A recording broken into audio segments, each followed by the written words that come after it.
Ako ang magpakulong. Just do your work. Wag niyo akong intindihin. But I will protect you. I will not allow a single policeman doing his duty going to prison. Hindi mangyari yan. Yan ang may problema tayo.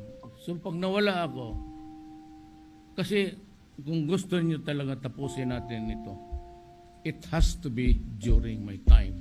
Because somebody is there to protect you. Hindi ako papayag na makulong ka kung mamatay-matay ka ng walang dahilan. Not also for the military na sumungali na sa bakbakan. Walang makukulong sa iyo. My orders are very simple. That this country must see to it that the next generation is protected. Because if we don't interdict this evil of drugs, ang mga anak natin, ang mga apo natin, reckon from where I stand now, kawawa sa droga.